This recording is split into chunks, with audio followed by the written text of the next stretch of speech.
कृष्णाय वासुदेवाय हरिये परमात्मा ने प्रणत क्लेशनाशाय गोविंदाय नमो नमः। व्यक्ति के जीवन में विपत्तियाँ आती है, कष्ट आते हैं, दुख आते हैं, वो उन विपत्तियों से, उन कष्टों से घबरा जाता है और मानसिक रूप से तनाव लेना प्रारंभ कर लेता है। लेकिन व्यक्ति के जीवन में सुख दुख उस दिन रात के समान आते हैं।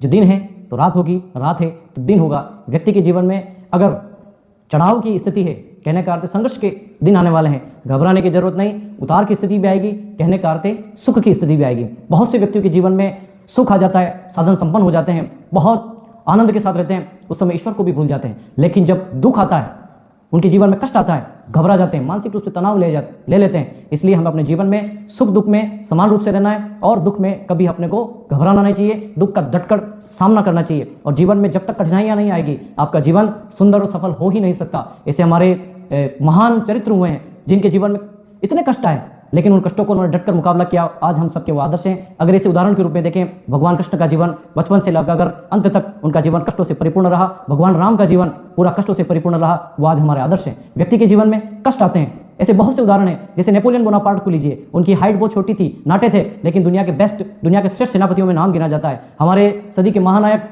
अमिताभ बच्चन जी, जिनको अपने आवाज़ के कारण रेडियो जो इंटरव्यू देने के लिए गए थे, साक्षात्कार देने के लिए गए थे, उनकी आवाज़ के कारण उनको रिजेक्ट कर दिया था। उसी आवाज़ को उन्होंने अपना हथियार बनाया और उसी आवाज़ के आज लोग दीवाने हैं। इसलिए हमेशा ध्यान रखें, लोहा जब तक उच्च ताप पर पिघलता नहीं, उस आकृति में नहीं आता, वो उपयोग में नहीं आता। इसलिए हमें अपने जीवन में कठिनाइयाँ आए, दुख आए या कोई चुनौती आए, उसका डटकर मुकाबला करना चाहिए। एक और बात, कुंदन जो होता है, सोना कुंदन तब बनता है जब वो उच्च ताप पर तपता है। इसलिए हमें अपने जीवन में कष्टों से, दुखों से घबराना नहीं और उनका सामना करना है। इसलिए हमें अपने जीवन को आनंद के साथ अगर बिताना है तो कष्टों का मुकाबला करें, संकटों का सामना करें और अपने जीवन को सुखद, सफल और सुंदर बनाएं। कृष्ण कहे बाधा मिटे, कृष्ण कहे बाधा मिटे, राम कहे हर बाधा मिटे। जय श्री राम, जय